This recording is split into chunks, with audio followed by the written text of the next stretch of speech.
जब हिजाबे पर्दाए गैबत उठाया जाएगा, एक दिन वो आएगा. 32 years of age, MA in History from Maulana Azad University, Hyderabad, Bachelor in Arabic Literature from Al-Mustafa University, Qum, currently pursuing PhD in Arabic Language and Literature from University of Mumbai. He is a teacher of Quran and Arabic Language at Hawz Ilmiya Amirul Mu'mineen alayhi salam, Najafi House, Mumbai. His topic: can we ask Imam Zamana alayhi salam to solve our problems? It will be in English. May I please welcome Hujjatul Islam Maulana Jauhar Abbas Khan Saheb. Bismillahir Rahmanir Rahim. नहमदुहु व नसल्ली अला नबीहिल करीम व आलिहि त्तय्यबीन त्ताहिरीन व लअनतुल्लाहि अला अअदाइहिम अजमईन। अम्मा बाद फ़क़द क़ाल अल्लाहु सुब्हानहु व तआला फ़ी किताबिहिल करीम बिस्मिल्लाहिर रहमानिर रहीम बक़ियतुल्लाहि ख़ैरुल लकुम इन कुंतुम मुमिनीन। Can we ask Imam Zaman alayhi salam to solve our problems? This topic sounds very relatable, especially in this recent times when each and every denomination and firqa has someone whom he asks for his problems, to solve his problems. Basically, this topic gets divided in two parts. First of all, can we ask anyone except Allah to solve our problems? And then after, can we ask Imam Zamana alayhi salam to solve our problem? Responding to the first one, can we ask anyone, and do we need anyone beside Allah to solve our problems? And if we ask someone except Allah, would it matter? Someone say yes. People, especially if you are aware of that gentleman from Aligarh saying that if you ask anyone except from Allah, other than Allah, you are clearly a mushrik. So basically, have you ever thought about that? This problem, shirk, mushrik, iman, and kufr, and why doesn't this problem get sorted out? Millions of speeches, billions of books, millions of articles, and this problem still exists between us. Why? Because both the parties, whether they are supporting tawassul or they are against it, both the parties describe or elaborate the word shirk with their own perspective, by their own meanings of that word. So, referring to the verbal meaning of shirk, sharaka yashriku, being a part of something. Sharakat or shirk, the same thing. Mushrik, someone who claims or makes part of someone. Mushrik fillah, yani someone who claims that Allah has a partner. Okay? And they say if you ask anyone or anything except Allah, you believing that Allah has a partner or Allah has a parallel authority beside him. And this can be found in two things, two sections in your life. First of all, in your actions. Your actions sometimes denotes that you believe someone is also having same authority that Allah possesses. And second thing, your intention. You doesn't do anything. You are lying on your bed. But since you believe that Allah has a partner, you are a mushrik. Okay? So, focusing on these two only, getting back to the Quran. Quran says, Bismillahir Rahmanir Rahim, وَإِذِ اسْتَسْقَى مُوسَى لِقَوْمِهِ فَقُلْنَا اضْرِبْ بِعَصَاكَ الْحَجَرَ فَانْفَجَرَتْ مِنْهُ اثْنَتَا عَشَرَةَ عَيْنًا. We see in Quran, we find in Quran that if your action, if you ask someone except Allah for help to resolve your problem, but you don't intend, don't believe that he is a partner of Allah, your action is not a problematic. Because in particular in this incident, we see that why this Sasqa Musa asked for Allah for water for his people, and Allah says, strike your stick on that stone and the water was there. Just a minute, just think that why the people of Bani Israel, why the people of Janabe Musa had to go to Janabe Musa? Why didn't they just went to Allah and asked, oh Allah, give us water? What was that? What is it different? And if they had went to directly to Allah, what would have happened? Simply, Allah would have never told them that go to Musa, he has a stick and he can solve your problem. Because for that, each and every one of Bani Israel would have needed to be a prophet to receive such a message. That means if you go to Allah directly or find his hujjah, both are the same thing to resolve your problem. And Islam, first ayat in which Allah not only allows but encourages to finding his hujjah to connect to him. Other ayat in Surah Nisa, ayat number 64, Allah says, وَلَوْ أَنَّهُمْ إِذْ ظَلَمُوا أَنفُسَهُمْ جَاءُوكَ وَاسْتَغْفَرَ لَهُمُ الرَّسُولُ لَوَجَدُوا اللَّهَ تَوَّابًا رَحِيمًا. And when they do unjust to themselves, if they come to you and beg for forgiveness for their sins, and Rasulullah also begs for Allah for their forgiveness, they would find that Allah accepts everything. Why to use this lengthy process if you have Allah on your side? Why to go to Rasulullah and then ask him to seek forgiveness for you, then Allah forgives you? Why don't you just get up in your bedroom and ask Allah? What it means? It means as long as you don't believe that Allah has a partner, your action cannot prove that you are a mushrik. And coming back to the second part, intention. If you believe that Allah has a partner, no matter whatever action you do or whatever you perform, you are a mushrik. Please be attentive. Can you differentiate in between these two things, action and intention? Which one of these two is more dangerous to you? I mean, which of these two can lead you, drive you to the shirk more rapidly?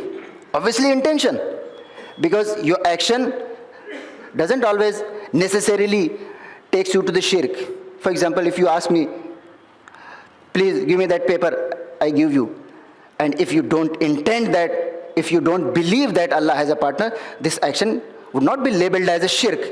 But your intention, as soon as you thought that Allah has a partner, you are a mushrik. Even you are offering a namaz. Namaz, the purest action a Muslim could have ever done. In that purest form of action, too you can be a mushrik, because just because you believe that Allah has a partner. So your intention is more dangerous and this is something you must be more careful about, because it can take you to the shirk more rapidly and more quickly. So having mind in these two, let's get back to the history. Prophet Muhammad sallallahu alaihi wasallam, Bukhari and Muslim both narrates this, so there is no need to show any kind of references. 12 of my companions are munafiq, hypocrites. Someone says, Ya Rasulullah, if you know that 12 of your companions are mushrik, why don't you just simply eliminate them and we can live freely?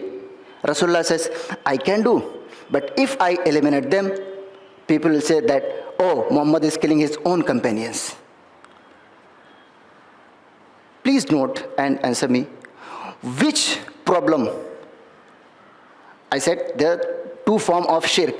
Once in your actions and once it can be found on your intention.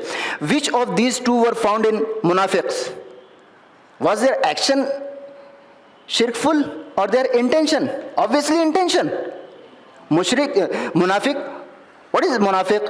Who says La ilaha illallah, who says Muhammadullah verbally, but intentionally he says, internally he is a munafiq, that he doesn't believe in Allah, Rasulullah. Ultimately he doesn't believe in Allah as well. So Munafiq, who has the biggest problem of these two? Rasulullah, how Rasulullah responded to that problem? Said, unless, as long as they are claiming to be a Muslim, I have to treat them as a Muslim. Unless they declare themselves as a mushrik, I will not take action, any kind of action against them. And Quran says, إِذَا جَاءَكَ الْمُنَافِقُونَ قَالُوا نَشْهَدُ إِنَّكَ لَرَسُولُ اللَّهِ وَاللَّهُ يَعْلَمُ إِنَّكَ لَرَسُولُهُ وَإِنَّ الْمُنَافِقِينَ لَكَاذِبُونَ. Quran doesn't label them as mushrik. Quran says, kadhib. They are liars. Even Quran knows their intention is that Rasulullah is not a prophet and Allah is not a God. So the biggest problem, because of these two, munafiqeen and hypocrites by the time of Prophet Muhammad sallallahu alaihi wasallam, back then in first or second Hijri, Prophet Muhammad sallallahu alaihi wasallam, neither the Prophet Muhammad sallallahu alaihi wasallam called them mushrik, neither the Quran labeled them as a mushrik, but they waited them to expose themselves and accept that they are mushriks. So if in this time, in our time and this current situation, why can't we respond to those whom we think that are mushrik? Why don't we wait for them to explain that what is in their intention? We see someone is asking Imam Hussain himself. Someone is asking, for example, someone else. We say that this is a mushrik. Why? You know that action cannot be a criteria for being mushrik or mu'min. I'm offering namaz. Can I be a mushrik or not? Yes, I can be. Because iman, belief, intention is an internal job. No one can define this unless I clarify it. So if Prophet Muhammad sallallahu alaihi wasallam can tolerate the one who is intentionally against iman, and obviously he's a mushrik, but Rasulullah sallallahu alaihi wasallam says, as long as he is claiming to be a Muslim, I will accept his Islam. So in this time, in this era, if someone asks Imam Zamana Islam, you cannot say that he is a mushrik unless you ask him, what is your intention? What do you think about Imam Zamana? What Imam Zamana Islam is in your eyesight? Then only you can label him as a mushrik or something else. So getting back to the topic, that Prophet Muhammad sallallahu alaihi wasallam, and interestingly, if I was leader of mushrikeen, Allah na kare, but if I ever managed to become their leader, I will never accept any of Muslims as a mushrik. Because as long as you are chanting La ilaha illallah Muhammadur Rasulullah, you are up to your kalme tawhid, how can you be a mushrik? First get rid of that slogan and then come and take part in this group. But if we Muslims, we just cherry pick. If we see someone asking except Allah anything, anytime, he is a mushrik. So main thing that this shirk and this allegation of shirk doesn't end, because some people get trapped in emotions.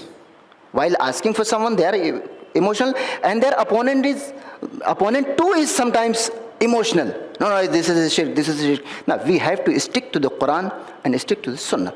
And Quran says and Sunnah says, unless a person clarifies or defines himself as a mushrik, you cannot label him as a mushrik. And concluding to this, Mr.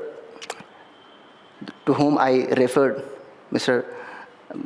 it's not better to mention him, that professor from Aligarh, he says that Imam Zaman alayhi salam, you ask Imam. So it is clear that we can ask anyone except Allah, as long as we are thinking that his power is not parallel to Allah, but is granted from Allah. Okay?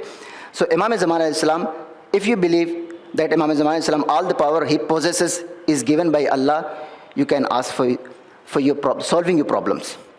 So he says, why? You writing a letter to Imam Zamana. Who did that? In Imam Ali alayhi salam, in the period of Imam Ali or other Imams. Did anyone write these kind of letters to Imam? Or they went directly and asked for their problems, to solution of their problems? Obviously, they went directly. So why to communicate? His term is communicating extraordinary, communicating hypothetical and blah, blah, blah. He says, why to use these methods? Why don't we go directly to Imam Zamana and ask?